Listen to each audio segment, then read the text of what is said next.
இத்தாவில் உள்ள பெண்கள் பெருநாள் தொழுகை திடலுக்கு செல்வதற்கு அனுமதி உள்ளதா என்கிற கேள்வி எழுப்பியிருக்கிறார். இந்த கேள்வியை பொறுத்தவரை முதல்ல இத்தா என்றால் என்ன என்பதை தெரிந்து கொண்டால், அதற்கான விதிமுறைகளை தெரிந்து கொண்டால் நாம பெருநாள் தொழுகைக்கு செல்வது கூடுமா கூடாதா என்பதை நாம புரிந்து கொள்ள முடியும். முதல்ல இத்தா அப்படின்னா என்ன என்று மார்க்கம் சொல்கிறது. என்ன பொருள் அப்படின்னா கணக்கிட்டு கொள்ளுதல் என்பதுதான் இத்தாவுடைய பொருள். இந்த இத்தா என்பதை மார்க்கம் எதற்காக நமக்கு சொல்லித் தருகிறது என்று பார்க்கிற போது, கணவனை இழந்த பெண்களோ அல்லது விவாகரத்தில் இருக்கிற பெண்களோ மார்க்கம் ஒரு குறிப்பிட்ட காலகட்டம் வரைக்கும் அவங்க மறுமணத்தை தூண்டுகிற வகையில் அலங்கரித்துக் கொள்வதோ, மறுமணம் தொடர்பான பேச்சில் ஈடுபடுவதோ அல்லது மறுமணம் செய்து கொள்வதையோ ஒரு குறிப்பிட்ட கால அளவு வரைக்கும் தவிர்த்திருக்க சொல்கிறது. பொதுவாக பெண்களே ஒரு மன முறிவுக்கு பிறகு, அது கணவன் இறப்பினாலோ அல்லது மன வாழ்க்கையிலிருந்து விவாகரத்து மூலமாக பிரிந்திருந்தாலோ அவர்கள் மனதளவில் தயாராவதற்கும் ஒரு காலகட்டம் தேவைப்படுகத்தான் செய்கிறது. இப்படி இருக்கிற நிலையில் ஒரு குறிப்பிட்ட கால அளவு அவங்க காத்திருப்பு காலம் அதை கணக்கிட்டு கொண்டு அந்த காத்திருப்பு காலத்திற்கு பிறகு மறுமணம் செய்து கொள்ளலாம் என்கிற அந்த காத்திருப்பு காலத்தை தான் இத்தா என்று மார்க்கம் சொல்கிறது. இந்த இத்தாவை பொறுத்தவரை ஒவ்வொரு கால அளவை ஒவ்வொரு வகையிலான பெண்களுக்கும் மார்க்கம் வரையறுத்து சொல்லி இருக்கிறத நாம பார்க்க முடிகிறது. அதுல முதலாவது கணவனை இழந்த பெண்களுடைய இத்தா காலத்தை சொல்கிற போது சூரா பக்கராவில் நாம 233வது வசனத்துல நீங்க பார்க்கலாம். வல்லதீன யுத்தவஃபௌன மின்கும் வயதருன அஸ்வாஜன், உங்களில் எவரேனும் மனைவியரை விட்டு மரணித்தால் யதரப்பஸ்ன பி அன்ஃபுஸிஹின்ன அர்பஅத அஷ்ஹுரின் வஅஷ்ரன், 4 மாதங்கள் 10 நாட்கள் மறுமணம் செய்யாம அவங்களுக்கு காத்திருத்தல் இருக்கிறது என்று மார்க்கம் சொல்கிறது. அப்ப கணவனை இழந்த பெண்களுடைய இத்தா காலம் இறப்பு மூலமாக இழந்தவர்களுக்கு 4 மாதம் 10 நாட்களை மார்க்கம் வரையறுத்து சொல்லுகிறது. இதே விவாகரத்து செய்யப்பட்ட பெண்களாக இருந்தால், கணவன் மூலமாக கணவனால் விவாகரத்து செய்யப்பட்ட பெண்களாக இருந்தால் அல்லாஹ் சொல்லும் பொழுது வல் முத்தல்லகாத்து யதரப்பஸ்ன பி அன்ஃபுஸிஹின்ன ஸலாஸத குரூஇன், 3 மாதவிடாய் காலம் அவங்க அந்த காத்திருத்தல் இத்தா என்கிற அந்த கால வரையறையை மார்க்கம் சொல்லுகிறது. இதுல மாத விலக்கு அற்றவர்கள் என்று சொல்லக்கூடியவர்கள் இடத்திலேயும் சந்தேகம் ஏற்பட்டாலும் அதே காலகட்டம் இருக்க வேண்டும் என்பதை மார்க்கம் சொல்லுது. ஹுலா மூலமாக பெண்கள் கணவனை பிரிகிற சூழல் ஏற்படுகிற போது அவர்களுக்கான இத்தா காலத்தை அல்லாஹ்வுடைய தூதர் சொல்லுவதை திருமதியில 1106வது செய்தியாக நாம பார்க்கலாம். இப்னு அப்பாஸ் ரலியல்லாஹு அன்ஹு அறிவிக்கிறாங்க. அதில் அல்லாஹ்வுடைய தூதர் சொல்லும் பொழுது ஃபஅமரஹ நபி ஸல்லல்லாஹு அலைஹி வஸல்லம் அன் தஅத்தத பி ஹைலத்தின், 1 மாத விடாய் காலம் அவங்களுக்கு அந்த இத்தாவுடைய காத்திருத்தல் காலம் இருக்கிறது என்று சொல்றாங்க. இப்ப ஒவ்வொருவருக்கும் ஒவ்வொரு மாதிரியான காலக்கெடுவை மார்க்கம் நிர்ணயம் செய்கிறது என்பதை நாம பார்க்கிறோம் அவங்க பிரிந்த விதத்தில் இருந்து. இதுல எதற்காக இந்த இத்தா சொல்லப்படுகிறது என்பதை நாம சில வசனங்கள் மூலமாக தெரிந்து கொள்கிறோம். ஏன்னா இதில் கர்ப்பிணியாக இருக்கிற பெண்களுக்கான கால அளவை திருமறை குர்ஆன் குறிப்பிடுகிற போது ஊலாத்துல் அஹ்மாலி அஜலுஹுன்ன ஐ யலன ஹமலஹுன்ன, கர்ப்பிணிகளுக்கான கால கெடுவை பொறுத்தவரை அவர்கள் பிரசவிப்பதுதான் அவர்களுடைய காலக்கெடு என்று சொல்கிறது. உதாரணத்திற்கு இப்ப ஒருவர் கணவர் மரணிக்கிற போது நிறைமாத கர்ப்பிணியாக இருந்தால் அவர்கள் குழந்தை பெற்றெடுத்த உடனேயே அவங்க திருமணத்தை செய்து கொள்ளலாம். அல்லது கணவன் மரணிக்கிற போது கர்ப்பமாயிருப்பது உறுதியாக இருந்தால், அப்ப அதுதான் ஒரு குறிப்பிட்ட ஒரு துவக்க மாதங்களாக இருந்தால் அவங்க பிரசவிப்பது வரைக்கும் அந்த காலகட்டம் வரைக்கும் அவங்க காத்திருக்க வேண்டும் என்பதை சொல்லுவதன் மூலமாக இப்ப இந்த இத்தா என்பது ஒரு விதத்தில் அவர் அந்த பெண் கருவுற்றிருக்கிறாரா என்பதை தெளிவுபடுத்திக் கொள்வதற்கான ஒரு ஏற்பாடாகவும் மனதளவில் அவர்கள் தயாராகி கொள்ள வேண்டும் என்பதற்கான ஏற்பாடாகவும் தான் இந்த இத்தாவை நாம் பார்க்க முடிகிறது. ஆனால் இந்த இத்தாவை பொறுத்தவரை இன்றைக்கு மார்க்கம் அந்த காத்திருப்பு காலம் என்பது திருமணம் சார்ந்த பேச்சுவார்த்தையில் ஈடுபடுவதோ, திருமணத்திற்கான ஏற்பாடான அந்த அலங்காரங்களை வெளிப்படுத்திக் கொள்வதோ, அல்லது திருமண ஒப்பந்தத்தை செய்வது, திருமணத்தை உறுதி செய்வது, திருமணம் செய்து கொள்வது என்பதைத்தான் மார்க்கம் தடை செய்திருக்கிறதை ஒழிய, இன்றைக்கு இஸ்லாத்தின் பெயரால பல கொடுமைகளும் மூட நம்பிக்கைகளும் இந்த இத்தாவின் பெயரில் செயல்படுத்தப்பட்டுவதை நம்ம பார்க்க முடிகிறது. அதுல பெரும்பாலும் பிற மதத்தை பார்த்து அந்த மதத்தினர் கடைபிடிக்கக்கூடிய விஷயங்களை இவர்கள் இஸ்லாம் சொல்வதை போன்று கருதி அவர்கள் அதை பின்பற்றுகிற நிலையை நாம பார்க்கிறோம். முதல்ல அல்லாஹ்வுடைய தூதருடைய எச்சரிக்கை என்ன அப்படின்னா, மன் தஸப்பஹ பிகௌமின் ஃபஹுவ மின்ஹும், யார் பிரமத கலாச்சாரத்தை பின்பற்றுகிறார்களோ அவர்களை சார்ந்தவர்கள் என்கிற எச்சரிக்கை அல்லாஹ்வுடைய தூதர் சொல்லி காட்டியிருக்கிற காரணத்தினால அப்ப இது குறித்த ஒரு விழிப்புணர்வு நம்ம இடத்துல இருக்கணும். இதுதானா அந்த ஒரு காலகட்டம் என்பது, அதில் எப்படி நடந்து கொள்ள வேண்டும், என்ன மாதிரியான வழிகாட்டுதலை இஸ்லாம் வழங்குகிறது என்பதை பார்த்து நாம அதை கடைபிடிக்க வேண்டுமே ஒழிய, சூரிய ஒளியே படாத இருட்டு அறையில் அடைத்து விடுவது, அல்லது அவர்களுக்கு வெள்ளை புடவை தான் உடுத்த வேண்டும் என்று நினைப்பது, கர்ப்பிணிகளை கூட பார்க்கக்கூடாது, எந்த ஆண்களையும் அவர்கள் பார்த்து விடக்கூடாது, எந்த ஆணுடைய பார்வையும் இவர் பற்றக்கூடாது என்பதனால் கருவுற்றிருக்கிற ஒரு பெண்ணை கூட அவர் பார்க்க கூடாது, ஏன்னா வயிற்றில் ஆண் இருந்தால் என்கிற அளவிற்கு இப்படி ஒரு கொடுமைகள் நடந்தே இருப்பதை நாம பார்க்க முடிகிறது. ஆனால் மார்க்கம் இப்படி நமக்கு சொல்லித்தரல என்பதை நாம தெரிந்து கொள்ளணும்.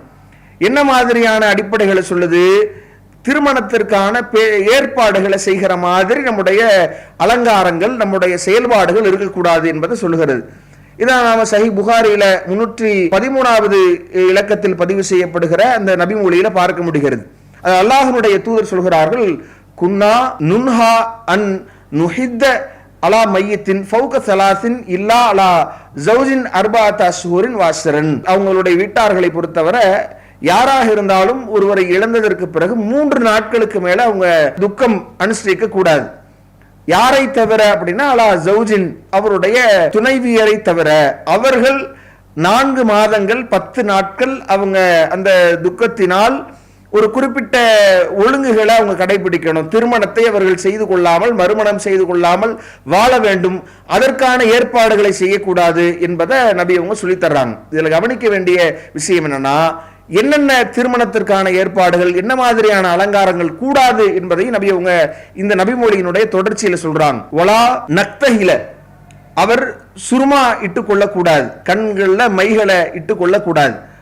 ஒலா நத்த தையிப, நறுமண பொருட்களை அவங்க பயன்படுத்தி கொள்ளக்கூடாது. ஒலா நல்பச சௌபன் மஸ்பூகன் இல்லா சௌப அஸ்பின். அல்லாஹ்வுடைய தூதர் சொல்லும் பொழுது, ஒரு முழுவதுமாக ஒரு நூல்ல சாயமிடப்பட்ட மாதிரி, வேறு நிறங்கள் சாயமிடப்பட்ட மாதிரியான ஆடைகளை, அதற்கு பிறகு அது தொகுக்கப்படுகிற ஆடைகளை அணிந்து கொள்ளலாம். ஆனால் முழுக்க முழுக்க வண்ணமயமாக இருக்கிற ஆடைகளை அணியக்கூடாது என்பதையும் நபி அவங்க சொல்றாங்க.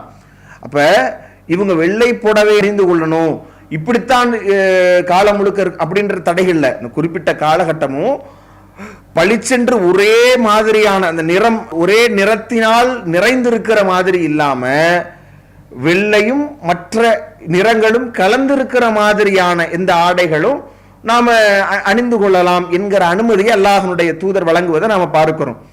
அதே மாதிரி நபிகள் நாயகம் ஸல்லல்லாஹு அலைஹி வஸல்லம் அவங்க ஒருவர் இறந்து விட்டால் அவங்க என்ன மாதிரி நடந்து கொள்ள வேண்டும் என்பதை சொல்லுகிற போது, அவங்க என்ன செய்து கொள்ளக்கூடாது அப்படின்னா, தலைக்கு சாயம் பூசிக்கொள்வதோ, அவங்க மருதாணி இட்டுக் கொள்வதோ, அல்லது நகை அணிந்து கொள்வதோ இதெல்லாம் தவிர்த்து கொள்ள வேண்டும் என்கிற மாதிரி. அப்ப இந்த செய்திகள் நமக்கு உணர்த்துவது என்ன அப்படின்னா, அவங்க வெளி அலங்காரங்களை ஒரு மணப்பெண்ணாக திருமண வாழ்க்கைக்கு தயாராவதற்கான என்ன ஏற்பாடுகள் ஒரு கணவனுக்காக ஒரு பெண் செய்வாரோ அது போன்ற செயல்பாடுகள்ல அவங்க ஈடுபடக்கூடாது. துக்க நாட்கள்ல அவங்க மனதளவில் தயாராக வேண்டிய அந்த நாட்கள்ல அவர்கள் கணவனுக்காக காத்திருக்கிற அந்த மறுமணத்திற்காக காத்திருக்கிற அந்த காலகட்டத்தில் திருமணத்தை தூண்டுகிற விதத்தில் இது போன்ற அலங்காரங்களை அவங்க அணிந்து கொள்ளக்கூடாது என்கிற ஒரு அடிப்படையை மார்க்கம் சொல்லுதே ஒழிய இவங்க சொல்ற மாதிரி இருட்டில் இருக்கணும் அப்படி இந்த மாதிரியான இந்த இன்னும் சொல்ல போனா குர்ஆனுடைய வசனம் மிக தெளிவாக இதை நமக்கு பிரகடனப்படுத்துகிறது. அல்லாஹ் சொல்லுகிறான், வலா ஜுனாஹ அலைக்கும் ஃபீமா அர்ரல்தும் பிஹி மின் ஹித்பத்தின் நிசாயி. நீங்க அந்த காத்திருப்பு காலகட்டத்தில் பெண்களை திருமணம் செய்து கொள்ள வேண்டும் என்று எண்ணிக்கொள்வதோ அல்லது நீங்க அதை அக்னன்தும் ஃபி அன்ஃபுசிக்கும் அதை நீங்க மனதில் எண்ணிக்கொள்வதோ அல்லது ஜாடை மாடையாக நீங்கள் அதை பேசிக்கொள்வதோ உங்கள் மீது குற்றம் இல்லை என்று அல்லாஹ் சொல்றான்.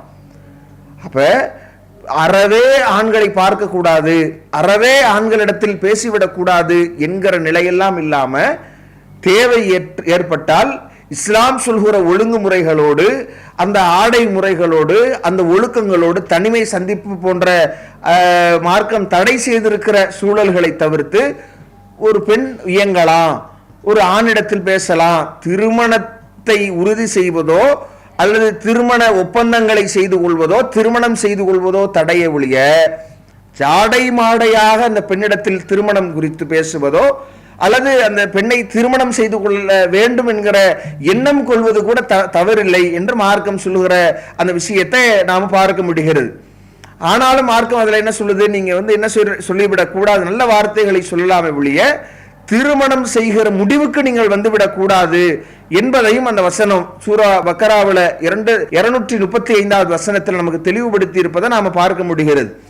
இதுல நாம கவனிக்க வேண்டிய விஷயம் என்ன அப்படின்னா, அல்லாஹ்வுடைய தூதர் ஸல்லல்லாஹு அலைஹி வஸல்லம் அவர்கள் இந்த காலகட்டத்தில் நாம ஒரு பெண் எப்படி நடந்து கொள்ள வேண்டும் என்று சொல்லி காட்டுகிற போது அந்த பெண்களை பொறுத்தவரை அவங்க தங்களுடைய அலங்காரங்களை வெளிப்படுத்திக் கொள்ளக்கூடாது என்பதையும் திருமண ஒப்பந்தத்தை செய்து கொள்வதோ திருமணம் செய்து கொள்வதுதான் தடை என்பதை தெளிவாக பார்க்கிறோம். இன்னும் தெளிவாக அல்லாஹ்வுடைய தூதரிடத்திலேயே நிறைய சம்பவங்களை நம்ம பார்க்கிறோம். நபி அவர்களிடத்துல கணவரை இழந்த பெண்கள் அல்லாஹ்வுடைய தூதரிடத்தில் உரையாடுவதை போன்ற, முறையிடுவதை போன்ற, சட்டம் கேட்பதை போன்ற எவ்வளவோ பல செய்திகளை நம்ம பார்க்கிறோம். இன்னும் சொல்ல போனா நபிகள் நாயகம் ஸல்லல்லாஹு அலைஹி வஸல்லம் சில அனுமதிகளையும் அவங்க அளித்திருப்பதை நாம் பார்க்கிறோம்.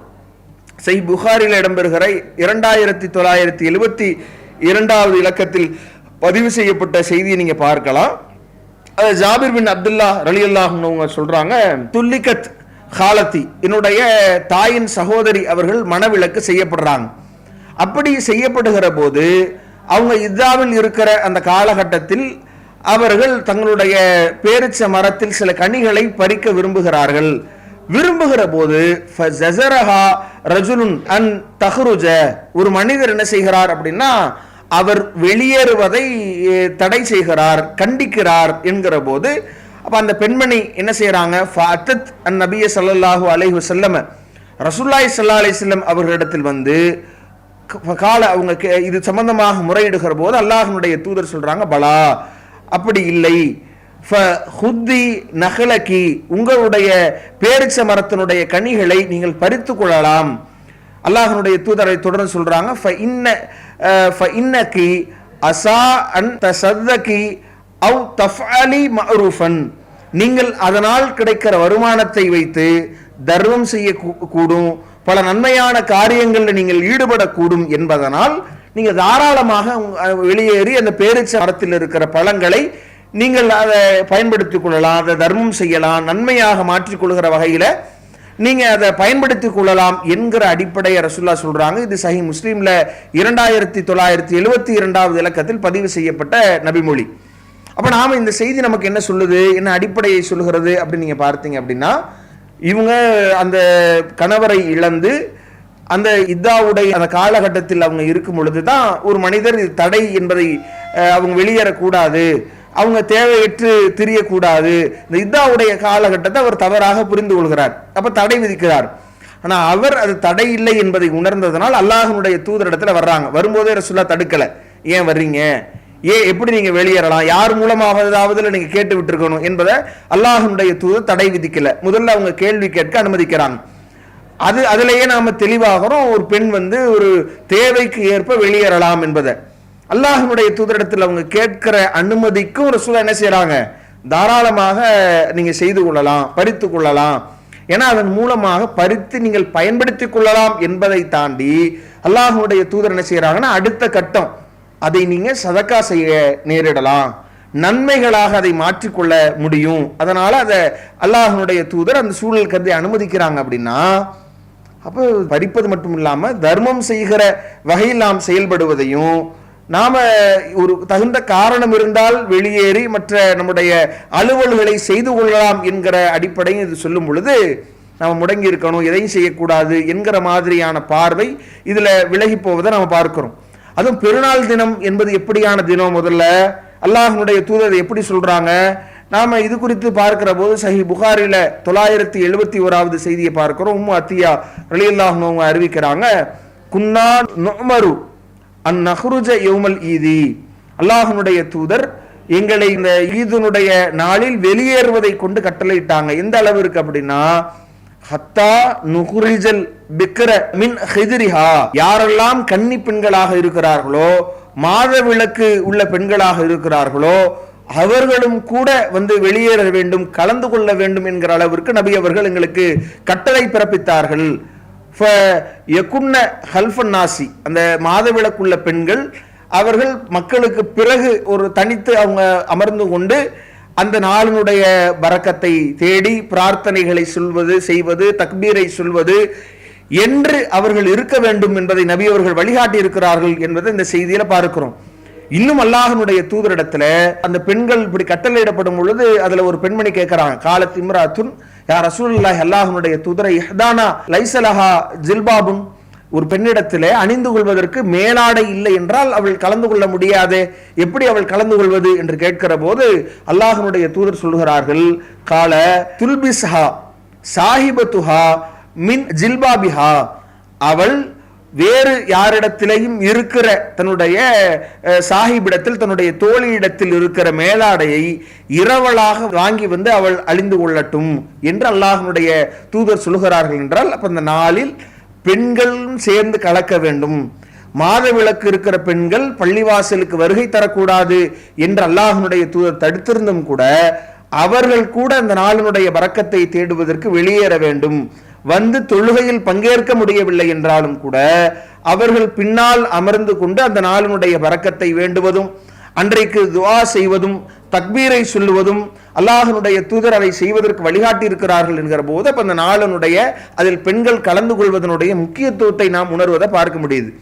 ரசூலுல்லாஹ் ஒரு நன்மை அடைவதற்கு, ஒரு சதக்கா செய்வதற்காக வேண்டியே நாம ஒரு பெண் வெளியேறலாம் என்று நமக்கு உத்தரவிட்டிருக்கிற போது தாராளமாக ஒரு பெண் இந்த உரிய காரணத்திற்காக, பெருநாள் தொழுகைக்காக இத்தாவில் இருக்கிற பெண் தாராளமாக வெளியேறலாம். மார்க்கம் சொல்லியிருக்கிற அளவில் முகம் கை தெரிகிற வகையில மார்க்கம் அவர்களுக்கு என்று சொல்லி தந்திருக்கிற அந்த அலங்காரங்களை தவிர்த்தவளாக, மார்க்கம் சொல்லியிருக்கிறபடி திருமண ஒப்பந்தத்தையோ திருமணம் சார்ந்த பேச்சுவார்த்தையோ திருமணத்தை செய்து கொள்கிற அந்த சூழலை அமைத்துக் கொள்ளாதவளாக தாராளமாக ஒரு பெண் வந்து அந்த பெருநாள் தினத்தில் கலந்து கொள்ளலாம் என்பதை இந்த செய்திகள் மூலமாக நாம் புரிந்து கொள்ள முடிகிறது. இதை இந்த கேள்விக்குரிய பதிலாக சொல்லிக் கொள்கிறோம். இஸ்லாம் மற்றும் சமுதாய செய்திகளை அறிந்து கொள்ள தமிழ்நாடு தௌஹீத் ஜமாஅத் யூடியூப் பக்கத்தை உடனடியாக சப்ஸ்கிரைப் செய்து கொள்ளுங்கள். மேலும் பெல் பட்டனையும் கிளிக் செய்து கொள்ளுங்கள்.